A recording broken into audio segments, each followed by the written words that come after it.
October నుంచి రాజకీయాల్లో మరింత క్రియాశీలకంగా వ్యవహరిస్తానని జనసేనాని పవన్ కళ్యాణ్ స్పష్టం చేశారు. తనకున్న సమయంలో 2 నుంచి 3 వంతులు ప్రజా సమస్యలు తెలుసుకునేందుకే కేటాయిస్తానని తెలిపారు. ఉద్దానం సమస్యను రాజకీయ కోణంలో చూడకూడదన్న ఆయన ప్రజలకు న్యాయం జరగడమే అంతిమ లక్ష్యమన్నారు. కాపుల రిజర్వేషన్ వ్యవహారం చాలా సున్నితమైన అంశమని పవన్ వ్యాఖ్యానించారు.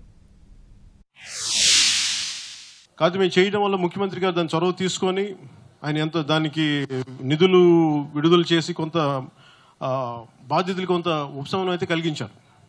కాకపోతే దాని సమస్య ఏమొస్తుందంటే కేవలం దాని బాధ్యతల్ని ఏదో మంది చేస్తే డయాలసిస్ చేస్తే కాకుండా అసలు ఫ్యూచర్ జనరేషన్స్, ఎందుకంటే చిన్న 10 ఏళ్ళ అంటే 14 ఏళ్ళ పిల్లలు కూడా 8 ఏళ్ళ పిల్లలాగా ఉన్నారు, ఎదుగుదల లేదు.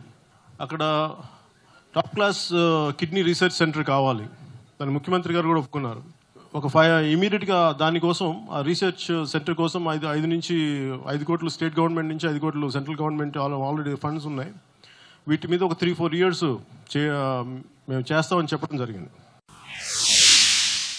అక్టోబర్లో కానీ అక్టోబర్ తర్వాత కానీ ఎక్కువ శాతం నేను ప్రజల్లోకి వచ్చే సమస్యలను తెలుసుకొని వాటికి ఎంత ఆకలింపు చేసుకోవడానికి అర్థం చేసుకోవడానికి నేను మరింత దాన్ని ఈ అక్టోబర్ నుంచి నేను ప్రత్యక్ష రాజకీయాల్లోకి నేను రావడానికి సిద్ధంగా ఉన్నాను. ఎందుకంటే అప్పటికి నాకు ఈ కమిటీ ఒక సినిమా కూడా అయిపోతుంది. తర్వాత నా సమయంలో ఎక్కువ భాగం 3 వంతుల భాగం నేను దాదాపు 2 నుంచి 3 వంతుల భాగం నేను రాజకీయాలకే కేటాయించబోతున్నాను. అక్టోబర్ నుంచి పాదయాత్రలు చేస్తానా లేదని ప్రజల్లోకి వెళ్ళాలి. నాకేమవుతుందంటే నాకు పాదయాత్ర చేయడానికి నేను చాలా సంవత్సరాల నుంచి సిద్ధంగా ఉన్నాను. అంటే 2014 సిద్ధంగా ఉన్నాను. ఇప్పుడు నా కారే నాకు వెళ్ళనివ్వరు, అది నా సమస్య.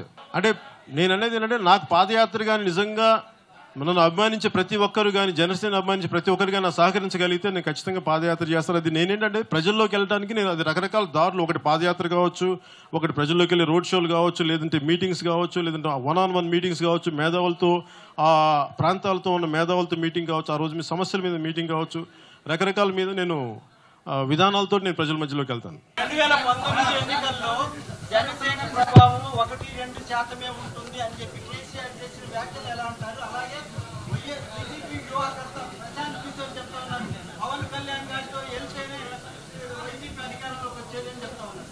ఏమంటారు? సారీ, నేను రెండోది ఆ మాట అట్లా అన్నారా? వైసీపీ వ్యూహకర్త ప్రశాంత్ కిషోర్ పీకే గారు చెప్పారు సర్వేలో, పవన్ కళ్యాణ్ తో వెళ్తేనే వైసీపీ అధికారంలోకి వస్తుంది ఏపీలో అనేది ఒకటి. నెంబర్ 1. అలాగే జనసేన ప్రభావం 1-2% కంటే ఎక్కువ ఉండదు ఏపీలో, వైసీపీ ఆ టీడీపీ మధ్య వారు ఉంటుందని కేసీఆర్ అన్న మాట మీద. అంటే నాకు సంతోషం, అట్లీస్ట్ 1-2% ఉందని ఒప్పుకున్నారు, అందువరకు సంతోషం నాకు.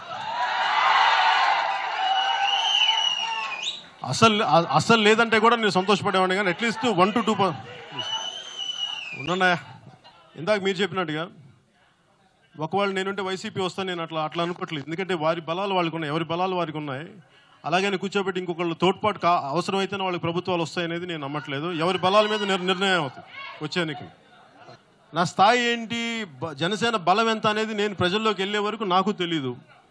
నా బలం తెలుసుకోకుండా నేను ఎంత బరువు మొయ్యాలనేది నేను ఎలా చెప్పగలను? నేను ప్రజల్లోకి వెళ్ళిన తర్వాత, అందుకే నేను అక్టోబర్ నుంచి నేను బయటకు వచ్చిన తర్వాత అప్పుడు నేను అది టైం వచ్చే కొద్దీ చెప్పగలను. రాగానే నేను పొడి చేస్తాను, కుమ్మేస్తాను అని చెప్పి నేనేం మాట్లాడను. నాకేంటంటే పార్టీ నిర్మాణం చాలా బాధ్యతగా చేయాల్సిందే.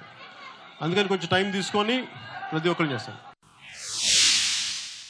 ఈ మధ్య నేను ఏదైనా కొన్ని ఇష్యూస్ మీద నేను మాట్లాడలేదు. గరగపర్రి విషయంలో నేను చెప్పదలుచుకుంది ఏంటంటే, కాకపోతే ఇది నేను మాట్లాడితే వచ్చే చాలా సున్నితమైన అంశం. నేను వచ్చి మాట్లాడితే సమస్య ఏమవుతుందంటే, ఇంక్లూడింగ్ మన ఆక్వా ఫుడ్ పార్క్లో కూడా నేను అక్కడికి రమ్మంటే నేను ఎందుకు ఆలోచించానంటే, నాతో పాటు అనేక మంది ఉత్సాహవంతులు యువత వస్తారు, వాళ్ళతో పాటు ఎలాంటి సంఘ విద్రోహ శక్తులు చేరుతాయో నాకు తెలీదు. అందుకని ఇలాంటి పర్సనల్ విజిట్స్ చేయటం, గరగపర్రులు కూడా విజిట్ చేయకపోవడానికి ముఖ్య కారణం అదే. అల్లూరి సీతారామరాజు గిరిజనులతో కలిసి పనిచేసిన మహనీయుడు, కానీ ఆయన్ని ఒక కులానికి పరిమితం చేయటం అది మన దురదృష్టకరం. అది ఒకవైపు చిన్నపిల్లలకి పుస్తకాల్లో గాంధీజీ మహాత్ముడు అంటారు, గాంధీజీ ఆశయాలు ఇవ్వంటారు, కానీ ఇప్పుడు ఈ దేశాన్ని దిశానిర్దేశించే పెద్దల మటుకు గాంధీజీ తెలివైన వైశ్యుడు, చతుర్ బనియా అంటారు.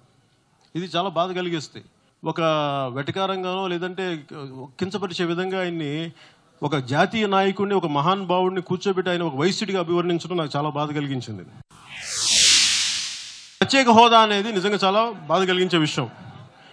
అంటే ప్రతి ఒక్కరు రకరకాలుగా దాన్ని డైల్యూట్ చేసి కేవలం ఇప్పుడు సోషల్ ప్లాట్ఫామ్స్ వరకు దాన్ని కన్ఫైన్ చేశారు. నాకు చాలా బాధగా ఉంది. అంటే దీని మీద నేను ఒక ప్రణాళిక ప్రకారం నేను వెళ్ళడానికి నాకు ఆలోచన ఉంది. దాన్ని ఏ స్థాయిలో తీసుకెళ్లాలి ఎలా అనేది నేను ముందు నెక్స్ట్ 1 or 2 months నేను తెలియజేస్తాను. అంతేగాని ప్రత్యేక హోదా నా మనసులోంచి పోలేదు. అలాగే దాని మీద పోరాటం కూడా నేను చేయడం ఆపను.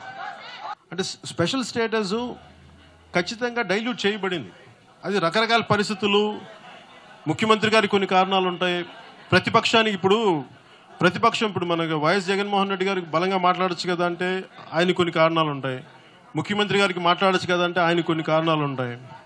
మా కంపల్షన్స్ మాకుంటాయి, లేదంటే రాష్ట్ర అభివృద్ధి ఆగిపోద్దని ఇవన్నీ పరిస్థితులు ఉంటాయి. అందుకని వీటిలో నేను ప్రజల పక్షం ఒక ఆబ్జెక్టివ్ వ్యూ తోటి ఖచ్చితంగా కేంద్రానికి దృష్టికి తీసుకెళ్లేలాగా ఒక ప్రణాళిక అయితే ఉంది. దాన్ని ఎలా తీసుకెళ్ళాలి, కాకపోతే దాన్ని ఎంత సామరస్యపూర్వకంగా తీసుకెళ్ళాలి మాకు అంటే నేనేంటో ఆవేశంగా దీని అయితే ఒక ఎమోషనల్గా కాకుండా మీరు ఏం చేశారు దాని పూర్తి డేటా తోటి ప్రజల్లోకి వెళ్ళాలని నాకు ఆలోచన ఉంది. దాన్ని ఎలా తీసుకెళ్తానో మీకు ముందు తెలియజేస్తున్నాను.